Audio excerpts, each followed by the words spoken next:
Hello, আশা করি সবাই ভালো আছেন। দেখলাম সোহাম শাহ অভিনীত ক্রেজি, যেটা একটা one man show type cinema.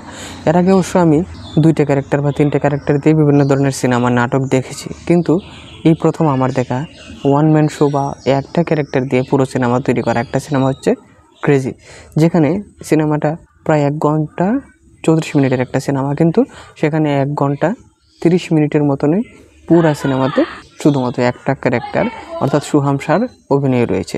Normally যখন আমরা কোনো একই প্লটের সিনেমা দেখি, বিশেষ করে একই প্লটের সিনেমাগুলো হয় হোস্টের সিনেমা, যেমন শনিবার বিকেল।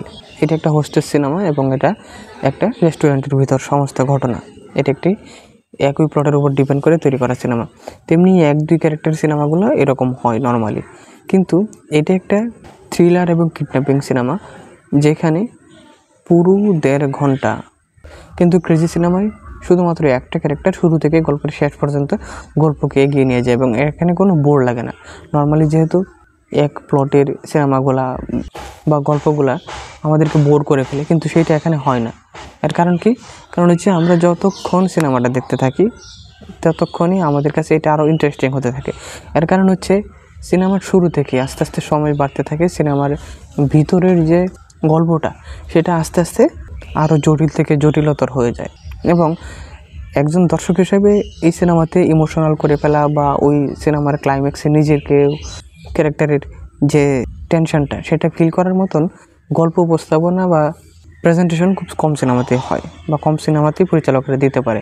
সেই জায়গায় এই ক্রেজি সিনেমাতে যখন গল্পটা তার পিকে উঠে যায়, যেমন যেহেতু সিনেমাটা বেশ কিছুদিন হয়ে গেছে, রিলিজ পাওয়ার সময় বেশ কিছু পার হয়ে গিয়েছে, সেই হিসাবে আমি কিছু তথ্য দিয়ে দিই। যেমন সিনেমার যখন ক্লাইম্যাক্সে চলে যায় তখন একই সাথে সোহাম শাহ তার গাড়ির টায়ার সেটা চেঞ্জ করে, একই সাথে সে একটা অপারেশনের ডিরেকশান দেয় এবং একই সাথে এটার মধ্যেই সে তার মেয়ের কিডন্যাপারের সাথে কথা বলে।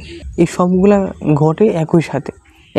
এক সাইড থেকে কিডন্যাপারের কল, আরেক সাইড থেকে এই কলের মাঝখানে সে অপারেশনের ইনস্ট্রাকশন দেওয়া, যে এইগুলা এতটুকু ক্যারেক্টারের মধ্যে চাপ ফেলে দেয় বা আমরা যখন সিনেমাটা দেখতে থাকি তখন আমাদের মধ্যে একটা ফিল কাজ করে যে সে এই রকম একটা চাপে রয়েছে, তার মেয়ের যে কোনো কিছু সময় যে কোনো কিছু হয়ে যেতে পারে। আবার অপারেশনের সময় যদি কোনো কারণে এইসব কলের কারণে ইনস্ট্রাকশন দিতে গিয়ে ভুল হয়ে যায় তাহলেও সে রোগী মারা যেতে পারে। অন্যদিকে সে আবার গাড়ির টায়ার চেঞ্জ করছে, আর গাড়ির টায়ারও খুব দ্রুত চেঞ্জ করা লাগবে, না হয় কিডন্যাপার তার মেয়েকে কিছু করে ফেলতে পারে। এই যে একটা চাপ ক্যারেক্টারের মধ্যে, সেটা আমরা দর্শক হিসেবে ফিল করতে পারি।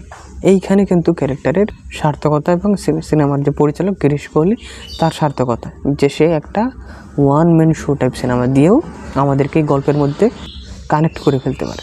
আর সিনেমার শেষে তো টুইস্ট রয়েছে। তো আমি বলবো যে সোহাম শাহর যেসব সিনেমা নাটক দেখেছি তার মধ্যে যদি আমি সিনেমার কথা বলি তাহলে তার অভিনীত এই সিনেমাটা অবশ্যই আপনারা দেখতে পারেন।